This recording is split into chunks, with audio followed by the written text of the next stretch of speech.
الحمد لله رب العالمين والعاقبة للمتقين والصلاة والسلام على سيدنا ومولانا محمد وعلى آله وأصحابه أجمعين.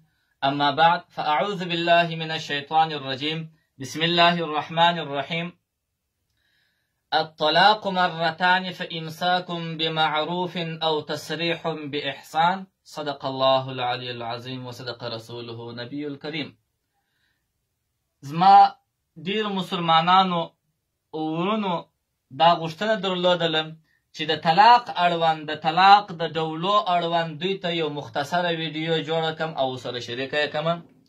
طلاق الله جل وعلا شانه په مباح کارو کې په روا کارو کې و الله تعالی جل وعلا شانه ته تر طلاق بد او مبغوض شی نسته. طلاق روا دی خو په روا کارو کې الله تعالی جل وعلا شانه ته ناخوښه دی.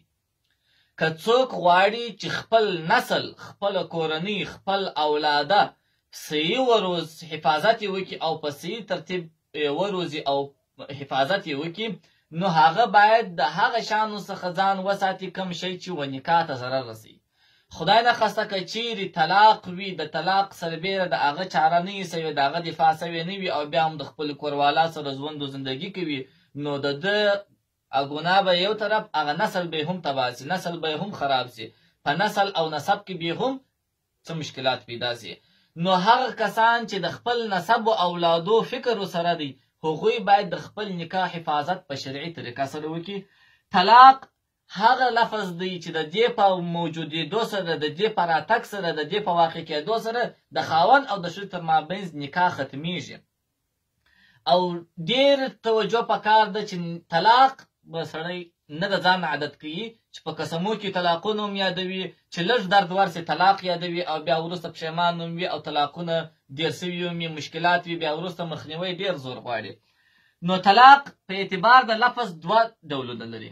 یو ته ویل کېږي صریح هغه طلاق دی چې سړی و خاوند و خپلې ښځې ته ووایي چې ته طلاق یې یا ته پر ما حرامه یې یا حرام ورته ووایي یا طلاق ورته ووایي چې د دې لفظ څخه بله معنا بې له طلاق نه اخیستل کېږي. هغه ته صریح طلاق وایي د ده هېڅ نیت اعتبار نه دی. که ولما مسخرې کولې په مسخرو کې هم طلاق واقع کېږي که ولمسخرې مې کولې هم طلاق واقع کېږي. که نشه کړې وه نشه ده کړې وه شراب یې څښلې وه هیروین یې څکولې وه طلاق یې وه طلاق واقع کېږي. او که ډاکټر ده ته نشه ورکړې وه عملیات یې کړي وو دی ته نشه ورکړې وه او بیا دی وروسته په نشه چې ځي دی ځینې شیان وایي دا ځینې مریضان چې ډاکټران نشه ورکړي په هغه حالت کې که طلاق ووایي هغه طلاق د اعتبار نشته ځکه هغه نشه دته یو چا ورکړې وه د یو مجبوري د یو عذر په خاطر. اما که ده خپله بې نشه کړې وه د هېڅ عذر نه و شراب یې څښلې وه یو نشه یې کړې وه او بیا طلاق یې تر خوله راوتې هغې طلاق ته اعتبار شته. او که نو طلاق که ظاهرا رالی دا صریح لفظ رالی دا لفظ اعتبار ستا بس طلاق واقع کېږي که څوم د ده نیت نه خو د الفاظ معتبر دي. صریح طلاق دې ته وایي. کنایه طلاق هغه دی چې په داسې لفظ باندې و خپلې ښځې ته ووایي چې د هغه لفظ نوره معنا هم وي د طلاق معنا هم کېدای شي بیا نو د ده و نیت اعتبار دی چې تا په دغه جمله سره ښځې ته مثلا وویله چې ځه زما د کوره ووځه ځه ولاړه شه.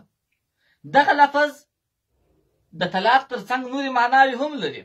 نو آیا اوس به د ده څه پوښتنه کېږي چې تا په دغه لفظ سره د نکاح د طلاق نیت و او که نیت بل شی و نو په کنایه الفاظو کې هم طلاق واقع کېږي د ده نیت اعتبار دی او په صریح الفاظو کې نیت اعتبار نشته کې په ښکاره الفاظو طلاق ورتوله چې د طلاق څخه علاوه د بل لفظ معنا یې نه درلودل.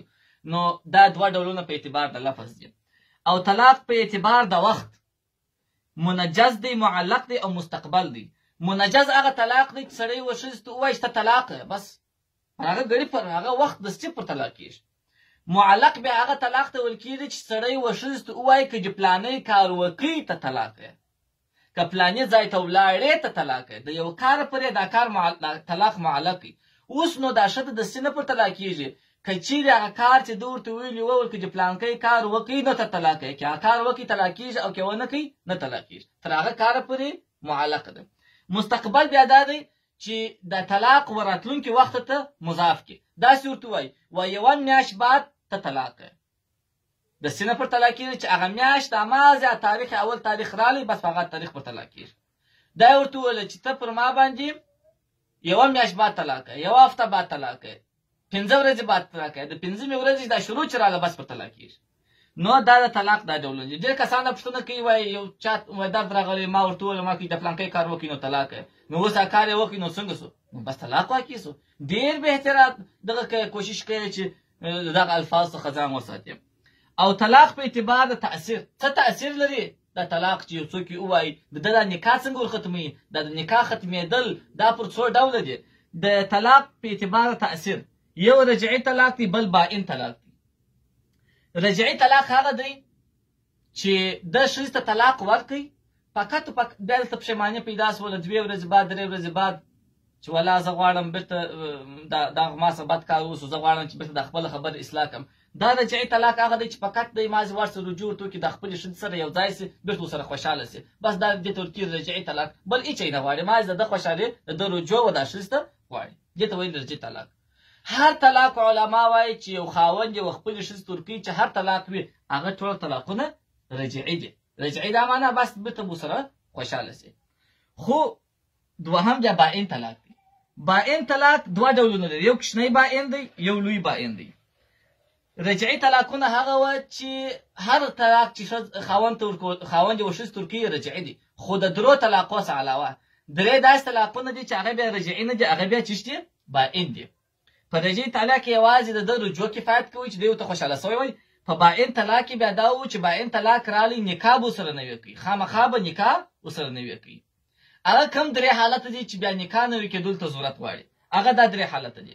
یو حالت دا دی چې سړی د ښځې سره نکاح وکړي، دا ښځه خپل کور ته راواده کړې نه وي، چې خپل کور ته راواده کړې نه ده، طلاق یې د پلار پر کور ورکړي، دا طلاق باین دی. بیا کې چیرې بېرته ورته خوشحاله کېدی، بېرته یې غوښتله چې نکاح ورسره وکړي، ژوند ورسره وکړي، د خپله غلطي ایسته کړي، نو نکاح به ورسره نه وي کوي.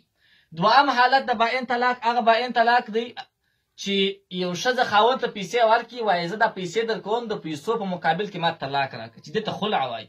ښځه خو د خاوند ته طلاق نشي ورکولی، اما دا حق لري چې وایي زه به دا پیسې درکړم، د پیسو په مقابل کې ما ته طلاق راکړه.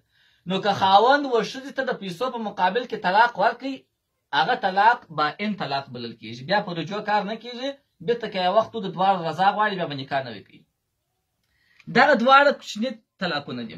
که د پیسو په مقابل کې یې طلاق ورکړي یوه ښځې ته، دا کوچنی باین دی، بېرته نکاح نه کېدل کېږي، که غوښتل چې بېرته دوی دواړه ژوند سره وکړي، نکاح به سره نه وي کوي، د دواړو رضا به وي. او که د پلار پر کور ښځه طلاق کړل، هغه هم طلاق باین طلاق دی، بېرته نکاح نه وي کېدلو باندې کار کېدای شي. یو ډول داسې طلاق دی چې هغه لوی باین دی. لوی باین هغه طلاق دی که یو سړي و خپلې ښځې ته 3 طلاقه ورکړل، که دا 3 سره په یو پلا ورکړي او که په جلا جلا وختو کې ورکړي. کله چې د یو سړي طلاقونه و 3 ته ورسېدل، که هغه 3 دی په یو وار استعمالوي، په یو وخت ورته وایي، او که په جلا جلا وختو کې ورکړي، که 3 طلاقه ورکړل، دا ښځه طلاقېږي په باین طلاق سره. باین طلاق لوی باین طلاق هغه دی چې دا ښځه بیا د اول میړه ته نه راواکېږي تر څو چې دوهم واده یې نه وي کړي. دا ښځه به بل خاوند کوي، د هغه خاوند سره به نکاح کوي، ژوند به ورسره تېروي. که چېرې هغه دوهم خاوند طلاقه کړل، بیا به عده تېروي، بیا د اول ته راواکېږي. د دغه څه علاوه بل هېڅ رقم نه طلاقېږي. دا آیات شریف کې الله جل وعلا شانه فرمایي تمام مسلمانان محدثین 4 سره امامان پر دې باندې دي که یو سړي و خپلې ښځې ته 3 طلاقه ورکړل، دا 3 طلاقه بیا درته وایم که 3 سره په یو حال ورکړي، په یوه مجلس کې ورکړي، په یوه لفظ یې ورکړي، او که جلا جلا. د ده نیت دا چې زه 3 طلاق ورکوم، بس وای ما چې دا 3 طلاقه ورکړله، دا 3 طلاقه مې په نیت کې هم وه، بس دا ښځه ټینګه طلاق سول، مغلظه طلاق سوله، تر څو چې دوهم خاوند کړی نه وي، د اول ته راواکېدلی نه سي. دا طلاق یو ډول تقسیم دی. بل تقسیم علماو لیکلی دی د طلاق نور 2 ډولونه هم شته چې په نن زمانه کې هغه هم ډېر کارېږي. هغه یو دی طلاق په کتابت سره.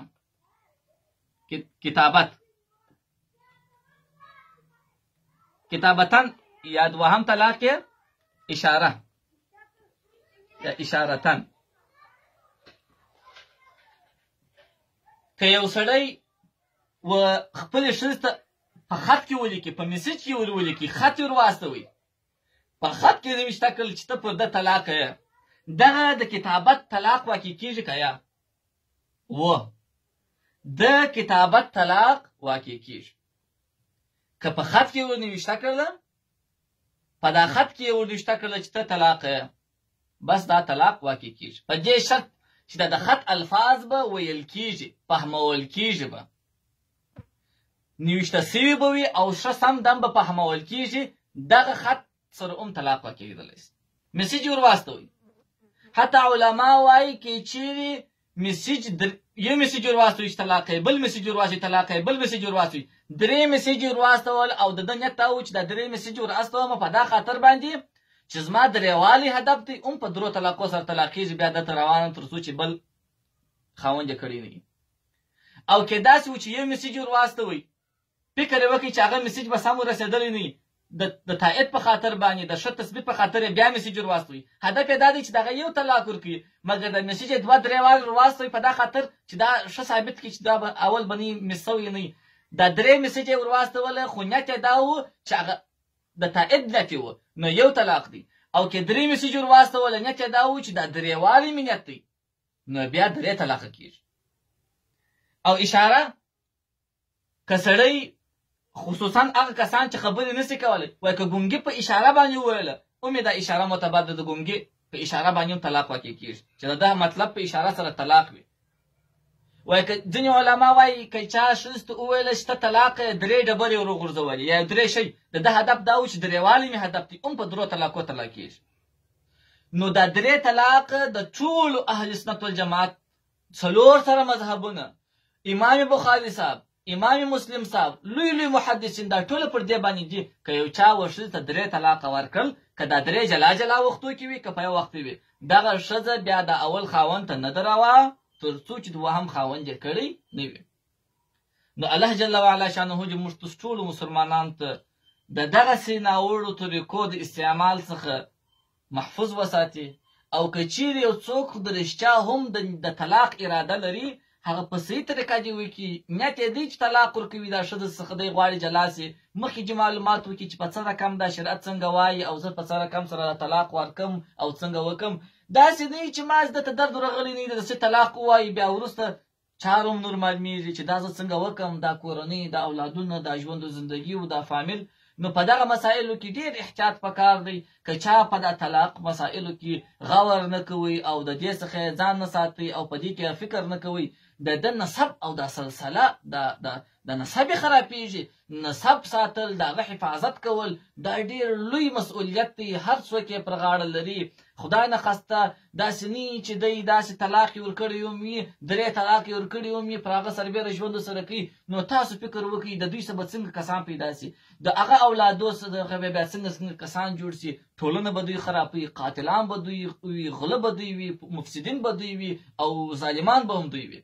او که د چا دغه د نکاح سلسله مراتب برابر و، د شریعت په چوکاټ کې و، د ده په نسب کې به الله جل وعلا شانه نیکان خلک پیدا کړي، بزرګان به پیدا کړي، د مور پلار احترام به کوي، هغوی ته به دعاګانې کوي او د ټولنې ته بې ګټې رسېږي. نو الله جل وعلا شانه چې موږ د تمامو هغه آفاتو څخه چې ښکاره دي او چې پټ دي، الله دې زموږ حفاظت څخه وکړي. السلام علیکم ورحمة الله وبرکاته.